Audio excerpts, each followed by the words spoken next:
It is a common knowledge that the development of iron and steel industry is a key ingredient for the modernization of societies.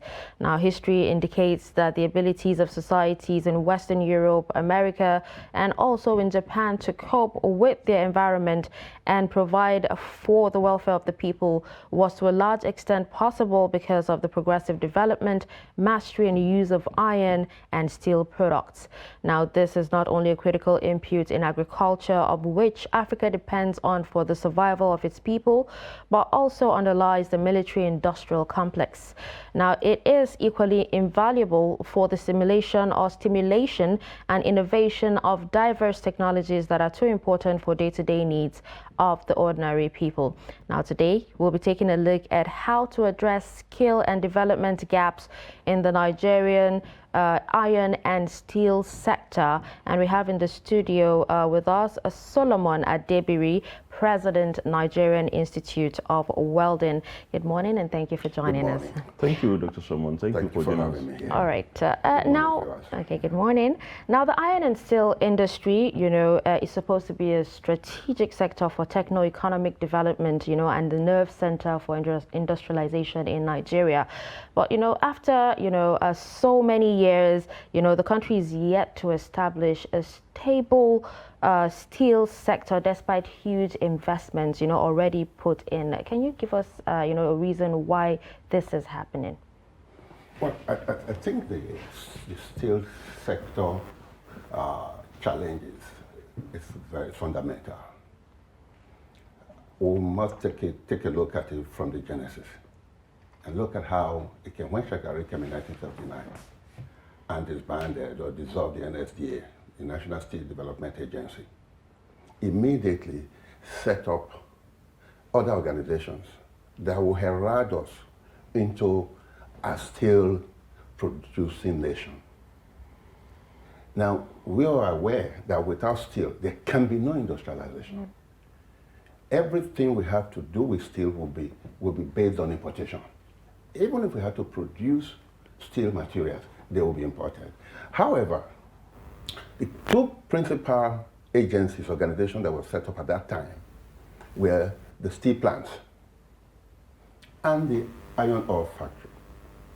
Now, the steel plants, they had the Jakarta Steel Plant, the DSC, and the rolling mills, where you had the Jos rolling mill, the Oshogbo rolling mill, the Katsina rolling mill. Now, the iron ore company was set up to provide the feedstock for the steel plants.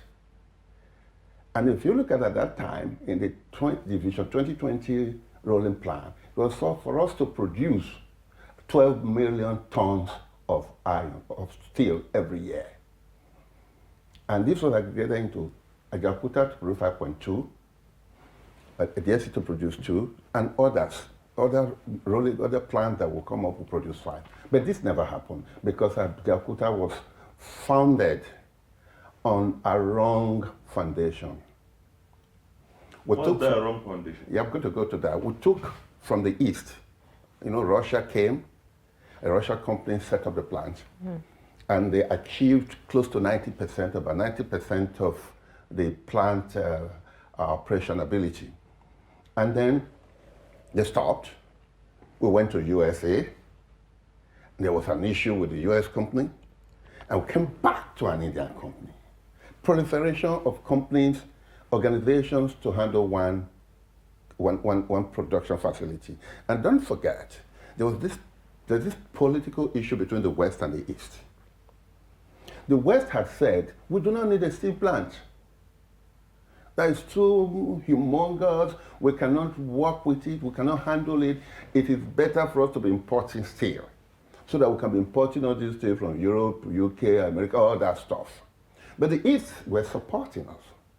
So Russia was ready to work with us to get that steel plant working. But whatever happened with the agreement between government and all that, it went into a fiasco. And now, the last one that came, the Indian company, you have heard in recent time where it landed us. We are coughing out about $400-something million. Plus all the steel they carted away when they operated the plant for a few years. So I think that is the genesis of the problem. As we stand right now, none of these facilities are working. GS is not working. The rolling mills are not working. The Ajaokuta steel plant is not working. And how can the rolling mills work? And with over 30 steel production companies in Nigeria, how can the rolling mill work? The steel plants rely on iron ore as their feedstock. However, the rolling mills rely on the steel plant as their feedstock. The billets we produce from the steel plant are supposed to be served to the rolling mills as their feedstock to produce the necessary iron steel product that will bring out. And so this is the genesis of our problem.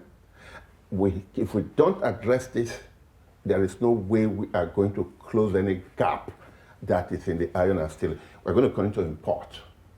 And importation, we knew what it is costing. And let me quickly say this. What is it costing us to import iron and steel? It's costing us a lot.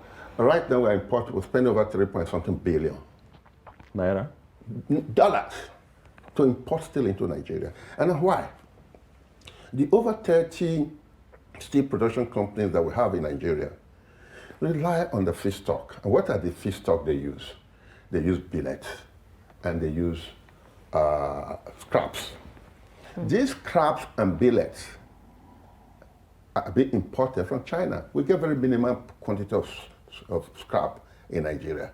When you are not a high production nation in terms of fabrication, manufacturing, and all that, you will not have a lot of scrap. But we know the extent China is producing. So China has bulk scrap. So we import the scrap. And now look at the scrap that we import, look at the billet that we import. They all cost us money.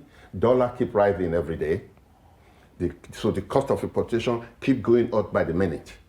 From wherever amount it is, and then you talk of the exchange rate, the duty that you have to pay at this import. So it's costing us so much to import. And then what do?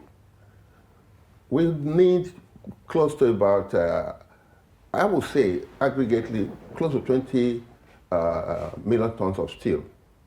Though the experts will argue, some will say 12 million tons, some will say 17 million tons, and others will say, we import 7.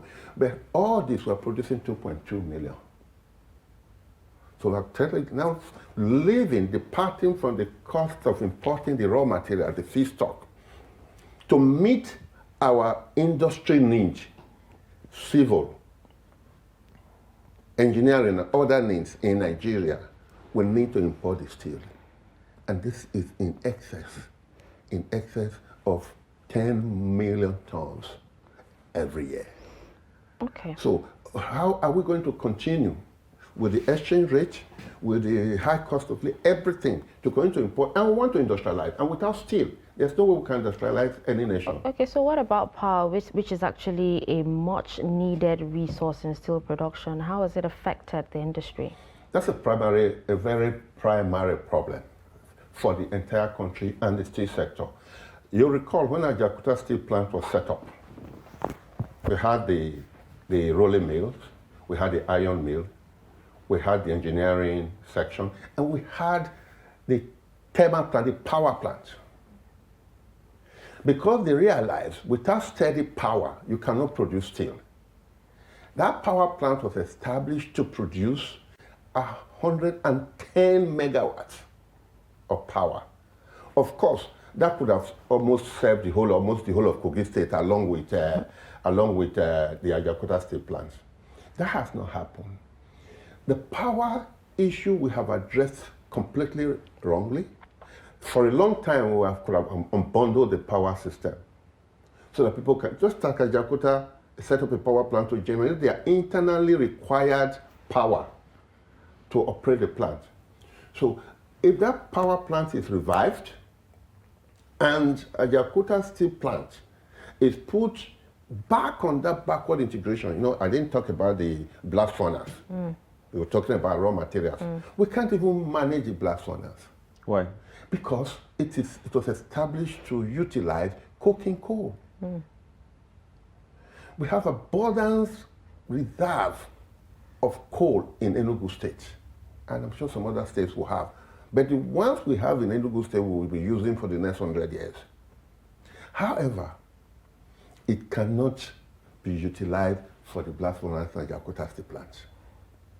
Now, how do you establish a plant? You're thinking of the raw materials. We have limestone, we have iron ore, we have dolomite, we have other raw material that will require to produce steel in Nigeria. But the main critical ingredient to fire that furnace, to melt the iron, segregate the impurities, you didn't think of that. Now we cannot use, we have to rely on coking coal, to import coking coal from either US, China, or Ukraine, or wherever. That is a problem for us. Now, if Nigeria decide to take the other way around, if that furnace is not working, they could have insisted on utilizing the backward integration. Because the rolling mills are working. But they're not working right now, but they can work. They are in shape to work. Just a little bit of servicing, the rolling mill can work. So we can begin to, okay, fine. So now, sorry, let me cut you a bit and tweak the question. Now, how is that this issue, this problem of the of iron challenge in Nigeria affecting your people as the president of the Nigerian Institute of Welding? Like you said, welding basically is a process of joining one or two materials together to form a shape. So welding is basically steel. Even though you see you have plastic welding, you have other forms of welding, yes, but 90% of welding occur, resonate around steel, iron and steel. Without iron and steel, all the structural buildings you have, starting from this your studio, you see the tripods that is holding the camera, all of them are steel and they've been fabricated. So welding and fabrication, that's why they say the key to industrialization. It can't function without steel. You can't even the electrode you are going to use, the cellulose electrode, the cellulose is coated around wire rod. Those wire rods are made of steel. So steel is the foundation for any nation that wants to grow, wants to industrialize, it needs steel. So welding cannot function and cannot without steel. So it's a major handicap for industrialization, for welding to operate. Okay, so what about, skilled manpower? Is that also an issue? Manpower is always an issue. It's a major issue in Nigeria because in Nigeria, we always want to train for projects.